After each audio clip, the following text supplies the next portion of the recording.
Bonsoir les abonnés de Secrets de Vie. Aujourd'hui, nous allons étudier un thème qui s'intitule le miracle.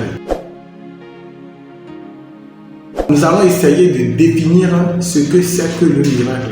Parce que dans la vie actuelle maintenant, il y a bon nombre de personnes qui ne savent pas comment peut-on décrire ou bien comment peut-on définir le miracle.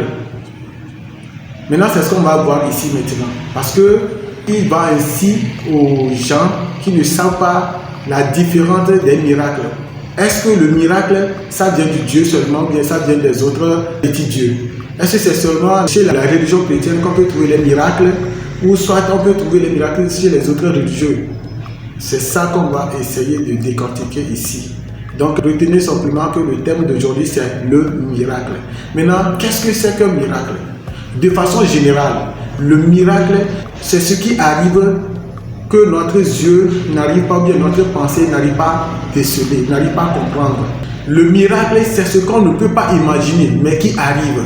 De façon religieuse, le miracle, c'est un fait positif extraordinaire, en dehors du regard naturel des choses, que le croyant attribue à une intervention divine providentielle et auquel il donne une portée spirituelle. En un seul mot, le miracle signifie merveille ou prodige.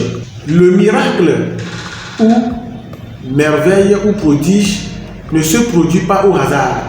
Le miracle se produit dans la vie de ceux qui croient. Donc avant que le miracle ne s'opère, il faut avoir la croyance. Il faut que l'intéressé croie. Il faut croire avant que le miracle ne se produise.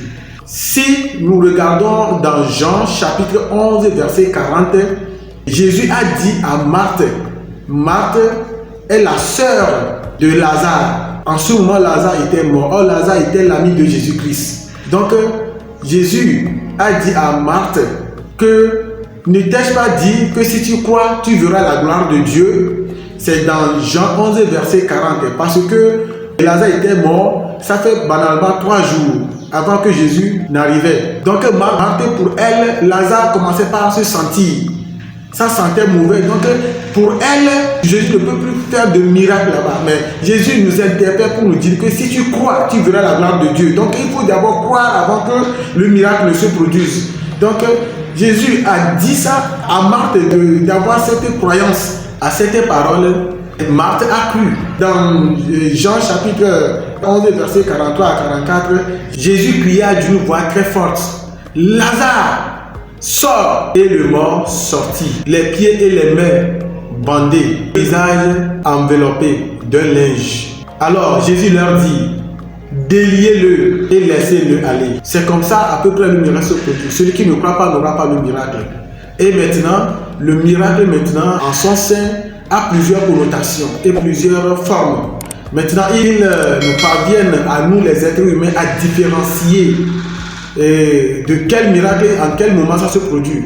Parfois, il nous amène à poser des questions à savoir où est-ce que le miracle peut se produire.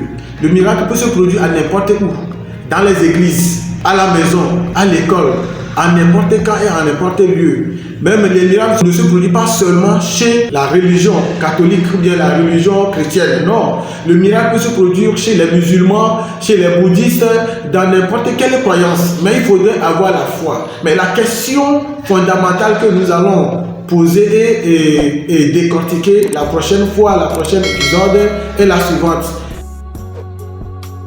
Est-ce que les miracles qui se produisent dans notre église ou dans nos différentes églises, ces miracles viennent de Dieu? Ce sont les merveilles de Dieu? Ou bien comment peut-on différencier les miracles de Dieu qui viennent de Dieu et les miracles qui viennent du Satan? Donc, frères, les amis, ceux qui nous suivent, il faut abonner gratuitement et puis la prochaine fois, nous allons essayer de vous définir, de vous éclairer, de mettre la différence qui existe entre le miracle qui vient de Dieu et le miracle qui ne vient pas de Dieu. La chaîne est gratuite.